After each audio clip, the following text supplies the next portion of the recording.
नमस्कार दोस्तों, जन मुद्दों की बात धर्मराज के साथ मेरे शो में आप सबका स्वागत है। वैसे तो एक ज़माने की बात थी कि जब कहा जाता था कि अगर किसी बड़े अखबार के फ्रंट पेज पर पहली हेडलाइंस जिस मुद्दे पर बनती थी, उस मुद्दे पर पूरे देश में हंगामा मच जाता था और उस मुद्दे को सरकार से लेकर विपक्ष भी हल करने पर जुट जाती थी। कम से कम जनता की नज़र में बचे रहने के लिए भी उस मुद्दे का हल मजबूरी में भी निकाला जाता था। कहा जाता है कि जब इंदिरा गांधी ने पूरे भारत में आपातकाल लगवाया था, तो भारत के बहुत सारे नामी गिरामी अखबारों ने आपातकाल की निंदा की थी, क्योंकि बहुत सारे पत्रकार, बुद्धिजीवी, इंटेलेक्चुअल विपक्षियों को इंदिरा गांधी ने जेल में डलवा दिया था। और द इंडियन एक्सप्रेस के बारे में तो कहा जाता है कि एडिटोरियल पेज ही एक दिन का ब्लैंक छापा गया था। ऐसी किंवदंतियां अब सरकार की आलोचना, पक्ष विपक्ष, राजनीति इत्यादि को लेकर आए दिन चौक चौराहों पर मिल जाती हैं।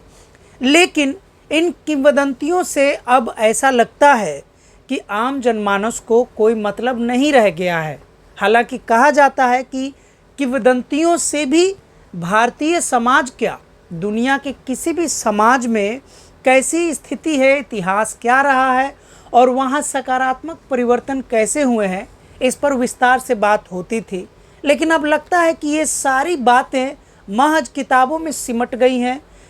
आर्टिकल लिखने तक सीमित हो गई हैं। आज के अखबार के द हिंदू जैसे भारत के सबसे प्रतिष्ठित अखबारों में से एक फ्रंट पेज पर पहली हेडलाइंस जो बनी थी, वह बनी उत्तर प्रदेश सरकार के द्वारा भारत में इंट्रोड्यूस की गई, यानी भारत में लॉन्च की गई बुलडोज़र न्याय की। यानी कि बुलडोज़र के माध्यम से योगी आदित्यनाथ ने न्याय दिलवाने का एक नया मुहिम शुरू किया था। लेकिन अब 2017 में योगी आदित्यनाथ की सरकार बनने के बाद से लेकर आज कई बार हेडलाइन में आने के बावजूद फिर से यह बात हेडलाइन में आ गई है। लेकिन इस बार फ़र्क बस इतना है कि इस बार सुप्रीम कोर्ट के जस्टिस BR गवई ने उत्तर प्रदेश के बुलडोजर प्रणाली वाले न्याय की खुलकर आलोचना की। दरअसल मामला यह था कि जस्टिस BR गवई के बेंच में उत्तर प्रदेश का कोई मामला चल रहा था, जिस पर पिटिशनर ने यह लगाया था कि योगी आदित्यनाथ की सरकार ने, भाजपा सरकार ने दंडात्मक कार्रवाई, सांप्रदायिक कार्रवाई करते हुए उनके मकान को ढा दिया था। उत्तर प्रदेश के इसी बुलडोज़र मामले में सुनवाई करते हुए जस्टिस BR गवई ने साफ शब्दों में कहा कि किसी भी स्थिति में आरोपी के घर पर बुलडोज़र नहीं चलाया जा सकता है। अवैध निर्माण के नाम पर जो बुलडोज़र कार्रवाई चल रही है, वह दंडात्मक है, यानी कि सांप्रदायिक है। उत्तर प्रदेश सरकार यानी योगी आदित्यनाथ की सरकार का बचाव करते हुए सॉलिसिटर जनरल तुषार मेहता ने कहा कि जिन मकानों को उत्तर प्रदेश सरकार ने गिराया, उनके खिलाफ अवैध होने की सूचना, यानी अवैध निर्माण किए जाने की सूचना पहले ही दी जाती है। यह अलग बात है कि उन अवैध निर्माण के अंतर्गत चिन्हित मकानों में कोई आरोपी भी निकल जाता है। इसलिए ऐसा नहीं कहा जा सकता। जो सॉलिसिटर जनरल यानी उत्तर प्रदेश सरकार का बचाव करते हुए, योगी आदित्यनाथ के बुलडोज़र न्याय का बचाव करते हुए सॉलिसिटर जनरल तुषार मेहता ने कहा कि उत्तर प्रदेश सरकार ने किसी भी प्रकार की सांप्रदायिक या दंडात्मक कार्रवाई नहीं की है। हालांकि तुषार मेहता द्वारा दी गई किसी भी दलील से जो सुप्रीम कोर्ट के जस्टिस BR गवई हैं संतुष्ट नहीं दिखे।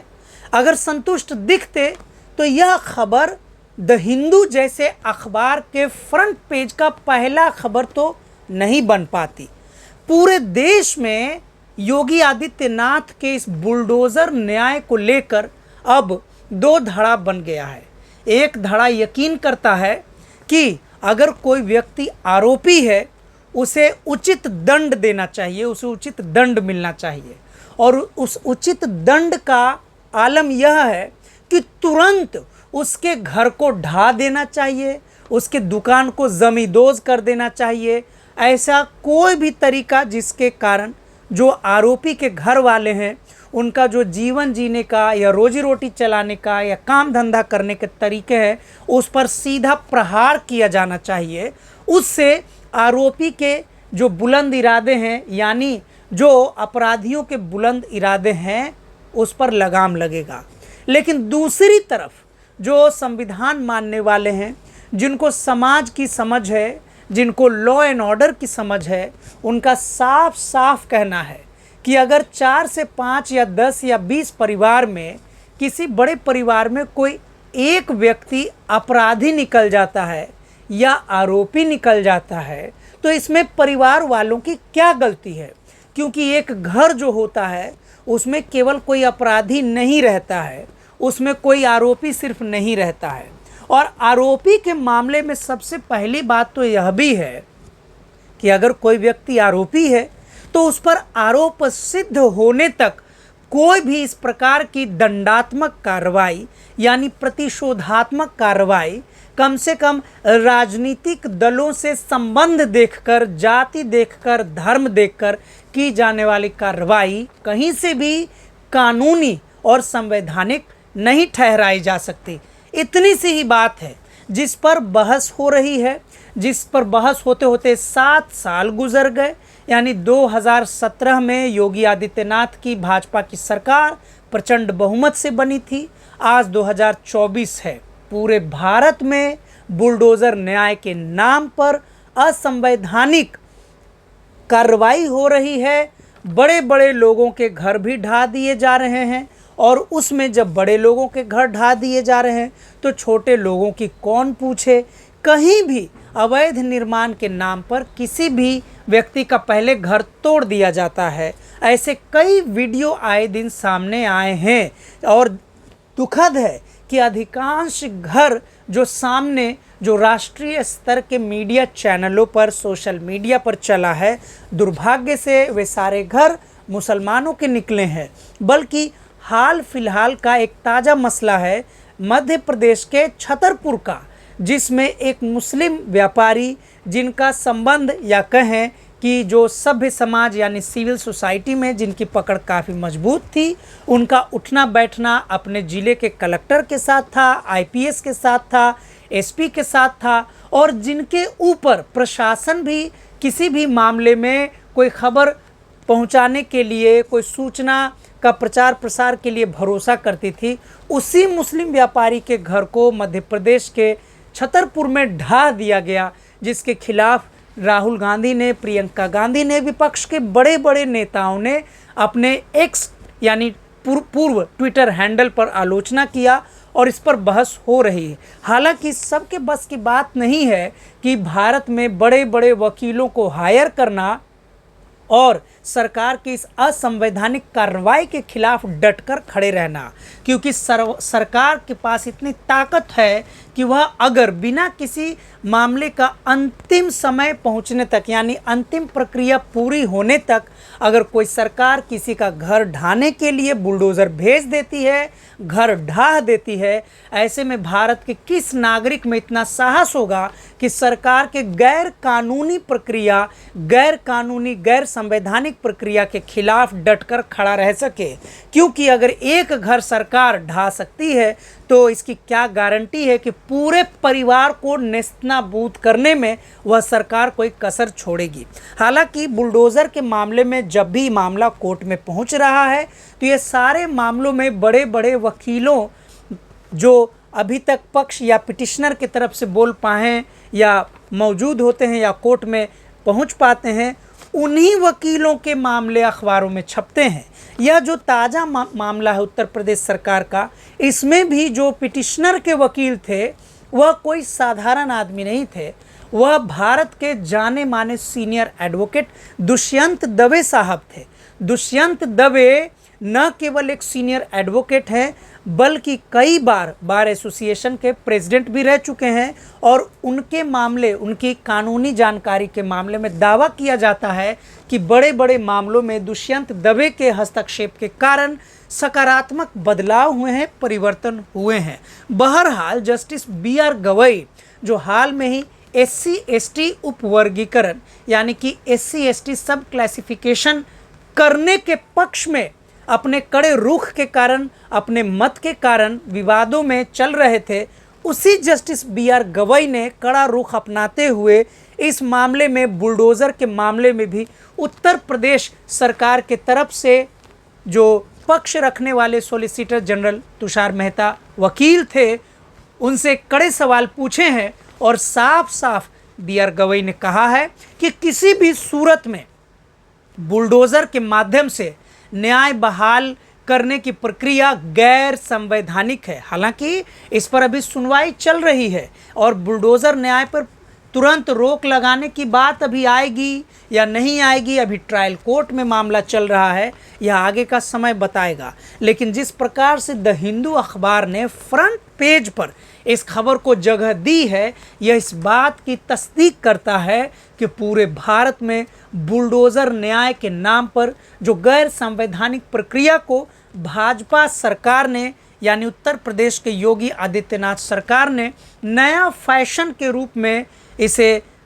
इंट्रोड्यूस किया था, भारत के सामने रखा था, अब इसकी घोर आलोचना हो रही है। वो दिन दूर नहीं है जब कोई अगर अच्छे से बहुत सारे लोग कोर्ट में जाएं, अपना पक्ष रखें, तो उन अधिकारी पर भी कार्रवाई होगी जिन्होंने आनन फानन में सरकार की चापलूसी करने के लिए यानी कि मुख्यमंत्री को खुश करने के लिए हड़बड़ी में ऐसे कई सारे निर्णय लिए होंगे। क्योंकि इतना तो साफ है कि अगर किसी परिवार में 5 व्यक्ति एक घर में रह रहा हो और उस 5 व्यक्ति वाले घर में कोई एक व्यक्ति बाहर में जाकर कोई अपराध कर रहा है, तो किसी भी सूरत में एक अपराधी को दंडित करने के लिए उसके परिवार के अन्य सदस्यों को इस प्रकार से दंडित करना कि उन्हें बेघर बना देना, उनके रोजी रोजगार को छीन लेना, कहीं से भी संवैधानिक नहीं हो सकता है। और अगर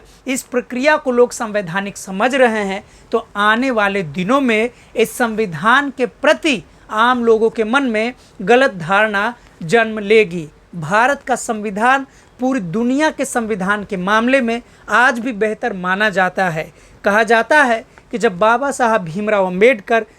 भारत का संविधान बनाने की जिम्मेदारी को स्वीकार किया था, उन्होंने पूरी दुनिया के संविधान को पढ़ा और पूरी दुनिया के संविधान में जो भी अच्छा था उसे न केवल यहाँ स्वीकार किया, भारत के संविधान निर्माण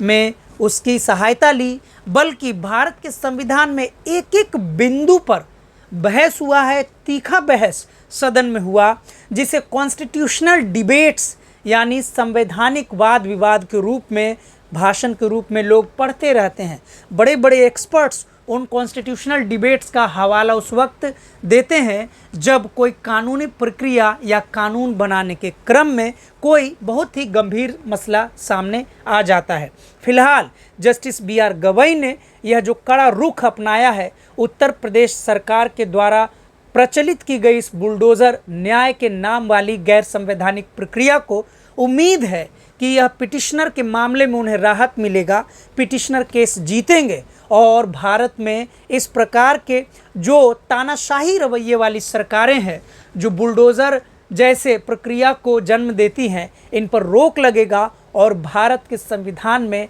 आम लोगों की आस्था फिर से बहाल होगी और भारत का लोकतंत्र और संविधान दिन प्रतिदिन मजबूत होगा। अगर आपको मेरा चैनल दैनिक अंबेडकर अच्छा लगता है तो आप इसे लाइक करें, सब्सक्राइब करें, शेयर करेंगे। हम फिर मिलेंगे आपसे अगले मुद्दे पर। तब तक के लिए शुक्रिया, धन्यवाद।